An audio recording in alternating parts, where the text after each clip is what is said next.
నమస్తే, welcome to our channel. నేను పద్మిని. ప్రస్తుతంతో పాటు ప్రముఖ ఆధ్యాత్మికవేత్త, జ్యోతిష పండితులు, దత్త గణపతి ఉపాసకులు మురళీధర శర్మ గారు మనతో పాటు ఉన్నారు. మాట్లాడదాం. నమస్కారం అండి. మహాదేవ శ్రీమాత్రే నమః. అందరికీ వారి వారి రాసులు తెలియకపోవచ్చు. వారి లగ్నాలు అయితే చాలామందికి తెలియదు. లగ్నం అంటే ఏంటండి అని ఇప్పటికీ అడిగే వాళ్ళు ఉంటారు. వాళ్ళ నక్షత్రాలు తెలియకపోవచ్చు, గోచారంలో జరుగుతున్నటువంటి మార్పులు తెలియకపోవచ్చు. తెలిసిన వాటినంతా అంటే ఇది నా నక్షత్రం అండి, అది ఏదో చెప్పారు మర్చిపోయాను అని అంటారు. మర్చిపోతారు సహజంగా కదా. అయితే ఉన్నటువంటి గ్రహాలలో శని భగవానుడి గురించి ఖచ్చితంగా భయపడుతూ ఉంటారు. అమ్మో, శని త్రయోదశి వచ్చిందంటే బారులు తీరుతారు. అసలు ఉన్నా లేకున్నా అందరు పోతారు. ఉన్నా లేకపోయినా వెళ్ళిపోతారు. నిజంగా మొన్న శని అమావాస్య రోజు అవసరం లేదు అనుకునే వాళ్ళు కూడా చాలా మంది వచ్చి అక్కడ పూజలు చేసిన వాళ్ళు మస్తు మంది ఉన్నారు. ఏం పేరు పర్వాలేదు, ఎందుకు వట్టిగా పోన్లేండి. ఆయన అనుగ్రహం ముందొచ్చే కాలంలో కొద్దిగా ఏదైనా చూసి అనుగ్రహిస్తారేమో కదా. బ్యాంక్ లాగా ఉంటుంది, అందులో వేసుకుంటున్నారు పుణ్యాన్ని. సరే, అయితే నేను ఇవాళ అడగాలనుకున్నది ఏమిటి అంటే, శనికి సంబంధించినటువంటి ఇబ్బందులు ఇక మొదలు కాబోతున్నాయి అంటే ఆయన పనిష్మెంట్ ఇవ్వడానికి రెడీ అయ్యారు అని చెప్పి మనకి ముందస్తుగా ఏమైనా సంకేతాలు వస్తాయి. దాని ద్వారా మనం కొంచెం జాగ్రత్తగా ఉండడం, ఆంజనేయ ఆరాధన, శివారాధన చేయటం లాంటిది మొదలు పెట్టడం అనేది ఎంతమంది నుంచి చేయాల్సి ఉంటుంది, ఇవన్నీ ఒకసారి చెప్పండి. తప్పకుండా అమ్మా, మంచి అద్భుతమైనటువంటి విషయం ఇదైతే. ఎందుకంటే శనేశ్వరుడు అంటేనే అది మన కర్మలను మనం కడుక్కునేటువంటి పరిస్థితి.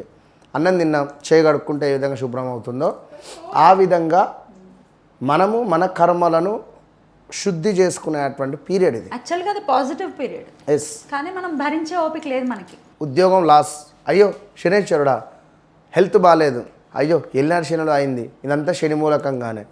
ఆల్ ఆఫ్ సడన్గా యాక్సిడెంట్, శని మూలకంగానే.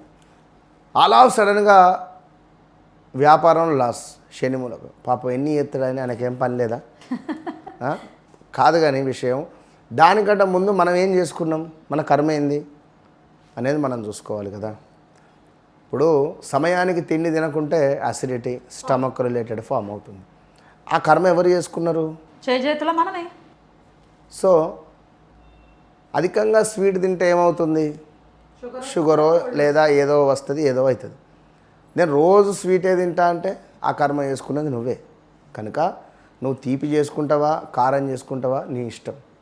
సో శనేశ్వరునికి ముందుగా ఇష్టం ఉన్నటువంటివి ఏమిటి అంటే, మనం ముందు నీట్గా ఉండాలి, మన మాట విధానం నీట్గా ఉండాలి, మన ప్రవర్తన నీట్గా ఉండాలి, అసత్యం పలకరాదు. అదేవిధంగా లైక్ నాన్ వెజ్ రిలేటెడ్ మత్తు పదార్థాలకు సంబంధించినటువంటి వాటికి దూరంగా ఉండడము. అదేవిధంగా ఇల్లీగల్ అఫైర్స్కు సంబంధించి కానీ, పరస్త్రీ వ్యామోహానికి సంబంధించింది, పరపురుష వ్యామోహానికి సంబంధించింది కావచ్చును, ఒకరిని కొట్టి నేను ఎదుగుతా అనేటువంటి భావన కావచ్చును, మోసం చేయడం కావచ్చును. ఇలాంటివి శనేశ్వరునికి నచ్చవు. మరొకటి ఏమిటి అంటే అర్థం పర్థం లేకుండా నవ్వడము.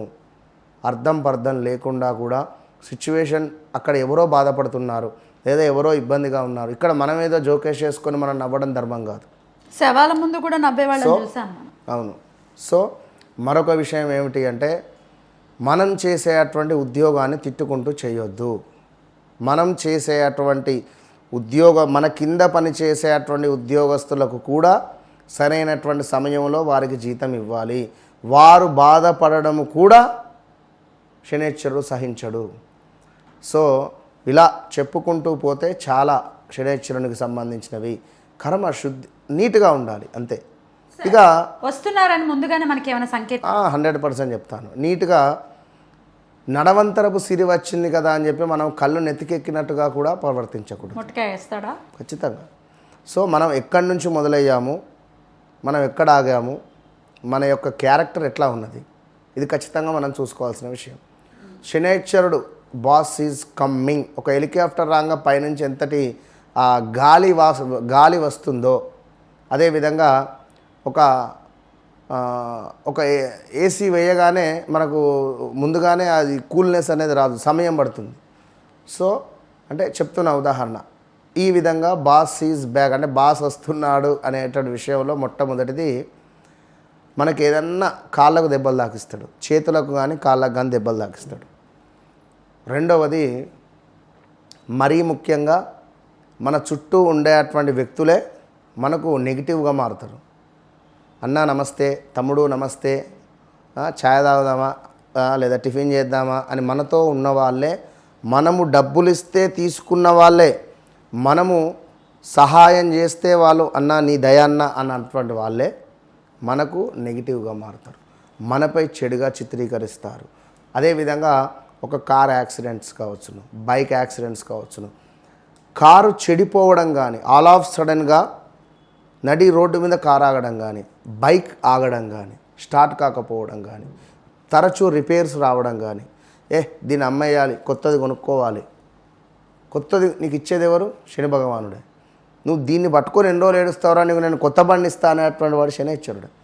భూ కబ్జాలకు గురవడం, భూమి ఉన్నది ఇది కబ్జాలకు గురవడం, ఒక ఈఎంఐ సెక్టార్కి వెళ్ళడం, ఒక లోన్ సెక్టార్కి వెళ్ళడం, నేను అసలు లోనే తీసుకోను అన్న వ్యక్తి కూడా లోన్ సెక్టార్కి వెళ్తాడు. ఇలాంటి సిచ్యువేషన్స్ ఎప్పుడో మన పేరు మీద ఉన్న కారో వాహనమో యాక్సిడెంట్స్కి గురైతే అందులో మన నెంబర్ అప్డేట్ కాకపోతే పోలీస్ స్టేషన్ నుంచి ఫోన్ వస్తుంది. పోలీస్ స్టేషన్ మెట్లెక్కడం 100%. ఇప్పుడు మీరు అమ్మిన వాహనం మీ పేరు మీదనే ఉన్నది, అది వాడు రిజిస్ట్రేషన్ చేసుకోలే, వాడు ఎక్కడో యాక్సిడెంట్ చేసిండు, అది మీ నెంబరే చూపిస్తుంది కదా. అక్కడ యాక్సిడెంట్ చేసినావు, వెళ్ళిపోయినావు, ఎక్కడున్నావు రారా అంటాడు. ఏం చేస్తారు? సంబంధం లేకుండా కోర్టుకు వెళ్ళడం, కోర్టు మెట్లెక్కడం. సో ఇలాంటివి చాలా ఉంటుంది. నేను చెప్పినవి 1%, జస్ట్ 1% అని చెప్పింది. ఉద్యోగం లాస్ అవ్వడం. ఎన్నాళ్ళ నుంచి అంటే ఇప్పుడు ఏల్నాటి శని కానీ అష్టమ శని అర్ధాష్టమ శని దేని దానికే ఉంటుంది. అవును, ఏల్నాటి శని మొదలవుతోంది అనుకుందాం. ఇప్పుడు నెక్స్ట్ ఇయర్ వృషభ రాశికి మొదలవుతుంది ఏల్నాటి శని కదా. ఎన్నాళ్ళ నుంచి ఇంపాక్ట్ స్టార్ట్ అవుతుంది? 2025 మ్యాక్సిమం జూన్, జూలై, ఆగస్టు నుంచే మొదలవుతుంది ఖచ్చితంగా. మనీ రిలేటెడ్ ఆల్మోస్ట్ లైక్ ఏదైనా కావచ్చును. ఇప్పుడు మేషరాశి 2025 సుమారుగా జూన్, జూలై, ఆగస్టు నుంచే మొదలవుతుంది ఖచ్చితంగా. ఇది ఒక 1 ఇయర్ ముందు నుంచే దాని మినిమం 1 ఇయర్ ముందు నుంచే చూపిస్తుంది. మేషరాశి వారికి నేను చెప్తున్నా 2024 సుమారుగా జూన్, జూలై, ఆగస్టు నుంచే చూపించింది వారికి ఖచ్చితంగా. అష్టమ శని అయితే మనకు ఫస్ట్ ప్రదేశ మార్పులు చేస్తాడు. ప్రదేశ మార్పులు అష్టమ శనిలో అమౌంట్ ఇన్వెస్ట్మెంట్ చేపిస్తాడు. ఎవరైనా ఒక కొత్త వ్యక్తి మన జీవితంలోకి రావడము, లేదా భార్యాభర్తలలో దూరం చేయడాలు, భార్యను భర్తను ఇల్లీగల్ మన కలిసి ఉన్నాము మన లవ్వర్స్ను విడదీయడాలు, బ్రేకప్స్ ఉండే ఛాన్సెస్ ఎక్కువ ఉంటాయి అట్లా. ఇక సప్తమ శని అయితే ఇదొక రకమైన డేంజరే. విపరీతమైన కాళ్ళ నొప్పులు, మోకాళ్ళు అరగడాలు, మోకాళ్ళకు సంబంధించిన ఆపరేషన్స్, హాస్పిటల్ వెళ్ళడాలు, హాస్పిటలైజ్ డబ్బు ఖర్చు పెట్టడాలు ఇలాంటివి జరుగుతూ ఉంటాయి. స్థాన చలనాలను చేస్తాడు, మార్పు ఖచ్చితంగా. ఉన్న ప్లేస్ నుంచి మరొక ప్లేస్కు, ఉన్న ఉద్యోగం నుంచి మరొక ఉద్యోగం. ఇది అర్ధాష్టమ శని అయితే. అర్ధాష్టమ శని అయితే ఇల్లు కట్టుకోవాలి అనేటువంటి ఆలోచనకు తిప్పడం, లేదా ఏ పని అనుకున్నా జరగకపోవడం, మన గౌరవాన్ని నాశనం చేసే విధంగా ఉంటుంది. గౌరవ భంగం, గౌరవ నాశనం. మళ్ళీ ఇక్కడ మనకు అనారోగ్య సమస్యలు కూడా వచ్చే ఛాన్సెస్ ఉంటాయి. మోసపోయే